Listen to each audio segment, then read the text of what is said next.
If anyone questions your diet as an athlete, if you're choosing a vegan diet, and particularly also if you're choosing a raw vegan diet, I mean, I could stand here for a week and tell you the effects it has on your physiology when you take a vegan choice or a raw vegan choice, but I'm going to narrow it down to like 2 minutes. You can talk about oxygenation of your system, okay? Now, firstly, you can tell people, if you're a raw vegan, you can say to people, well, you know, there are 2 amino acids that are absolutely vital. I mean, first of all, by the way, when somebody says, why do you eat the way you do, and you want to talk about it, you can ask them how much time they have, okay? Always, that'll set them back a pace. You say to them, first of all, there are 2 amino acids that your body needs in order to produce cysteine and methionine. Do you know one of the things you need cysteine for?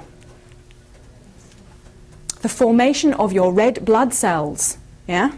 Do you know what you need methionine for, amongst other things? The formation of hemoglobin. Are you aware of the fact that it is your ability to produce red blood cells and hemoglobin that enables you to get oxygen across from the alveolus of the lung into the microcirculation? Are you aware of that? Let me tell you a story, because you're looking blank. There's this princess, you see, and her name is Princess Oxygen. And Princess Oxygen is there floating around in the atmosphere, minding her own business, when she suddenly gets sucked down these 2 big holes here, or this big hole here. And she tumbles down through the passageways, a bit like Alice in Wonderland, but it's different, okay? Tumbles down the passageways and lands, boom, in this transparent bubble, which is the alveolus of your lung. And she's looking out through this transparent bubble, and she sees the magical wonderland of the inside of the human body. And there's mountains and valleys and trees and flowers and little birds and bunny rabbits hopping about, and it's beautiful. Mm-hmm. And then she sees there's a whole network of red brick roads. You've heard of the yellow brick road? Nothing to do with that. Red brick roads, okay? These are the body's capillaries, which in England we call capillaries. If you ever want to learn to speak proper English. Anyway, capillaries. There's a red brick roads all over the place, and she sees galloping down one of these red brick roads this beautiful horse upon who is riding this rather fetching looking knight in shining armour called He-Man Globian. The horse's name is Red Blood Cell. Bear with me. So there is He-Man Globian astride Red Blood Cell, cantering down this red brick road capillary. And as he gets closer, the princess gets a good look at him. And she looks and she looks and she says, ooh, he's rather luscious. And so she sort of rights her crown and puts her hair straight, you know. And she bursts through the wall of the transparent bubble, the alveolus, through the wall of the capillary, both of which happen to be gas permeable, and leaps onto the back of the horse, puts her arms around his waist, and they gallop off into the sunset, and she is delivered wherever she's needed around the body. It's so romantic. Next time you want a romance story, go straight to the physiology department. It's full of it. This is how you get oxygen into your body. You have to have red blood cells, you have to have hemoglobin, an iron-rich compound. You need cysteine and methionine to do this. As soon as you cook your foods, you make cysteine and methionine minimally available to your body. You massively reduce your body's ability to oxygenate itself as soon as you cook your food, yeah? Heated fats are sticky. Therefore, when they pass through into your blood circulation, you can cause blood cells to stick together, forming what we call little thrombus, yeah, a form of embolism or blockage by fragment. By that happening, you have reduced the overall surface area for gaseous exchange. Instead of individual blood cells, you have a clump. Once again, you have reduced your body's ability to oxygenate itself, yeah?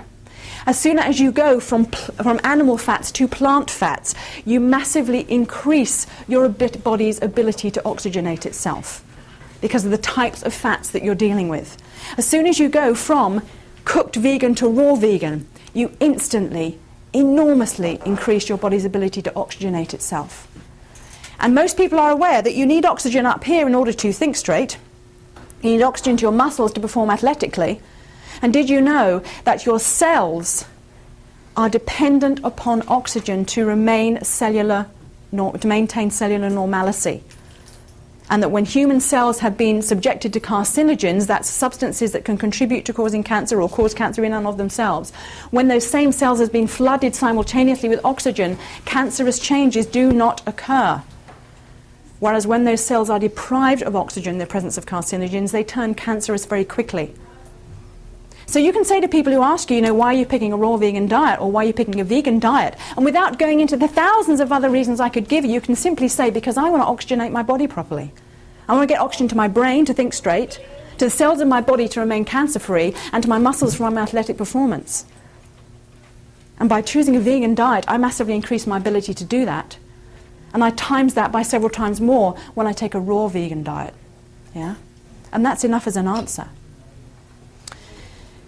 When you are faced with a social situation, simplify, don't complicate. Don't call somebody up and say, I'm coming to dinner, look, I'm awfully sorry, but I've got this really special dietary need, and I know this is a real pain in the backside for you, but could you possibly... And don't do that. You call them up and you say, you're going to love me, because I'm going to be the easiest person for you to feed at your dinner party. But I do have a couple of special requirements, if you wouldn't mind, but it's just so simple. So all I need you to do is to get the biggest mixing bowl you have in your house. Just fill it with chopped up green vegetables and chuck in 3 tomatoes, chop up an avocado, throw it on the top. Oh, I'll be so happy, I'll be in heaven. Hosts want to please you. Providing you go home, A, not hungry, B, with a smile on your face, and C, approving of them. Remember, they're suffering the same pain as you are.